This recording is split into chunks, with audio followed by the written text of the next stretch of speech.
Welcome to San Antonio. Thank you. And so you're originally from Southern California? Yes. Now, because you're a relatively new artist, I kind of want to start from the beginning with you. Yes. Tell me about growing up in California. Tell me about your family, brothers and sisters. I grew up in a big family. I have 3 older sisters and a little brother.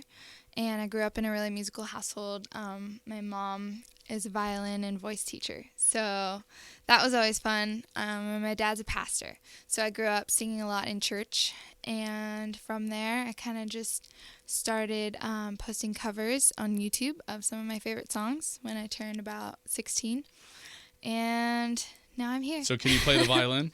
I can't play the violin. No? But no. Not even if you try. Totally, So if we put a violin against your neck, you wouldn't be able to belt out one note? I can play like Twinkle Twinkle Little Star. Okay. That's about as far as my violin training goes. I like always wanted to try to like have my mom teach me, but I always be like, "Stop, Mom! Stop telling me what to do." So now, when you first started posting your videos on YouTube, did you ever have any idea that you'd eventually get discovered or move on to a real musical career? Not really. I was kind of just doing it on a whim. My dad was like, "Hey, Jayme, like a lot of these musicians are putting videos on YouTube, you should do it." And so I was like, okay.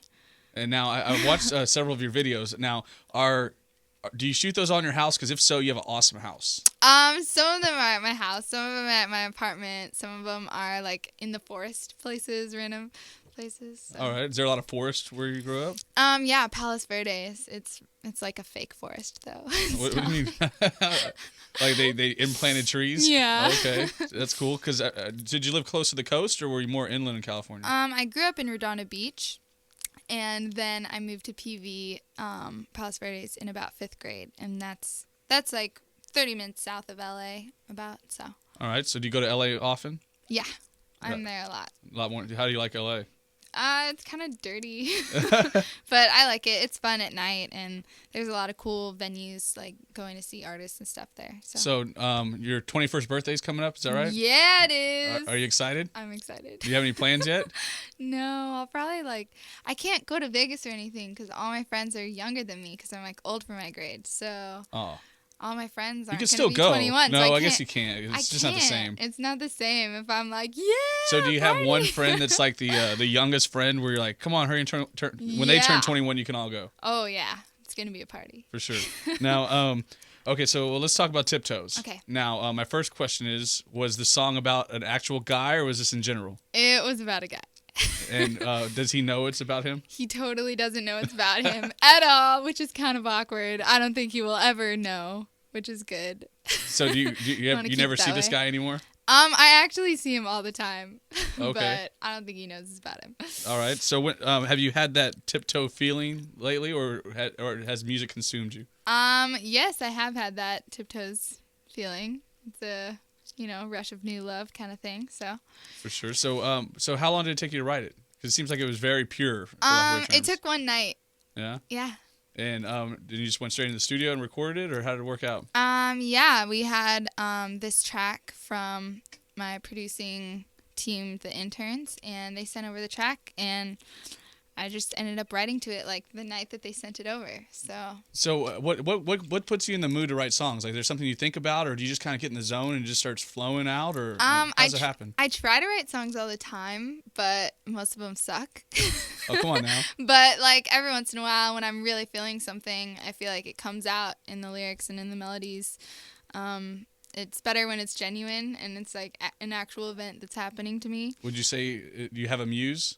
Yeah. Yeah. Life. Yeah, there you go. Yeah. That's good then. Well, if you can make life your muse, then you can make some pretty good songs. I'm just saying, because like anytime I've tried to write songs before, but I always find myself getting lost, like, because I can't really sing at all, so I don't even know how it's gonna sound. Sure, it just turns. sing. No, I can't. You look like a singer. No, not you at look all. like you can sing. Not at all. I can write really well though, and I can write poetry and stuff. But it's kind of the same as writing songs, but putting it to music is the hard part, I think. Yeah. But yeah, I wish I could just draw from everyday experiences like that.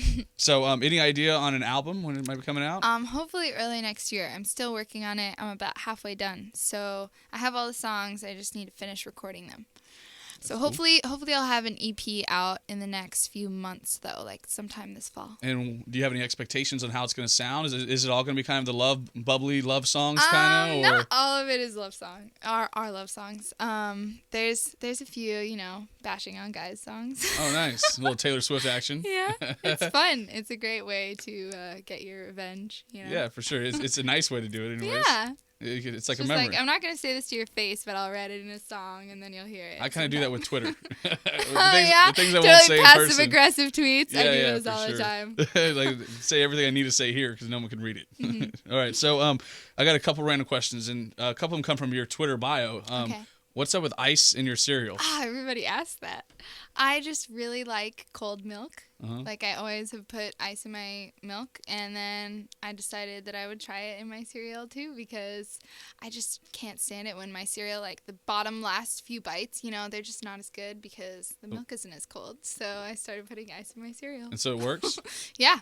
All right. It doesn't taste too... So not a whole bunch of ice cubes, just a couple, right? No, just a few. All right. Because otherwise it gets too watered down. Yeah. Now, why don't you like flowers, and why don't you like nail salons? Nail salons just smell really gross, so I don't like them. Okay. So do you do your own nails? Yes, I do. I do my own nails. And I always feel like the ladies are, like, talking behind my back. Well, they probably are, but I doubt it's mean. It's probably more, like, descriptive. I don't know. I wouldn't know, though, because I don't know their language. I don't know. I think it makes me Shazam, feel insecure. They should make an app that you can translate language around you. They should. And you put it in your ear, and it just reads it off to you, whatever they're saying. That would be a good idea. That would be awesome. That would be a good We idea. just came up with $1 million idea there. Yeah.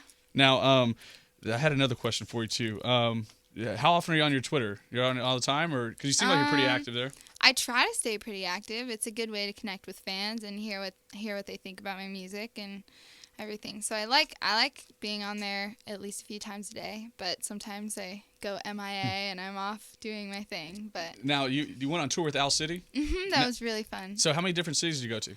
I think I went to like 7 or 8, and they were all cities that I had never played before. Or I played in Seattle, but yeah, most of them I had never played. So any one of them that was the most memorable? Toronto was really fun because that was my first city. And it was like a sold out show, and I had a bunch of fans there. I thought that like 2 people were going to show up. So I had a lot of fun because like everybody was singing along, and I was like, It was great. So now people can follow you on Twitter. It's at Jayme Dee 123. Yes. Now, is there any significance behind the 123, or is it just being simple? No, it's because at Jayme Dee is like some Hungarian man or something.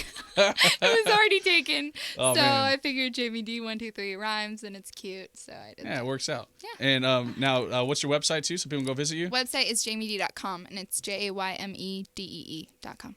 And they can buy your single Tiptoes on iTunes. Yes, they can. So go get that. Go get it. And one last question I ask everybody who comes through. Mm-hmm. What is the best piece of advice you've ever been given? That's a hard one. Definitely my producer, Aaron Michael Cox, he would always tell me just stay true to what I wanted to accomplish musically, because, nobody can be you, so you have to stay genuine to who you are. And I feel like that's really hard to do in this industry, so I think that's some really good advice that I've gotten. Awesome. Well, it's a pleasure to meet you. Thank you for stopping by. Nice to meet you. Thank you so much for having me. No problem. And you're going to do a little acoustic song for us? Oh, yeah. Let me grab my guitar.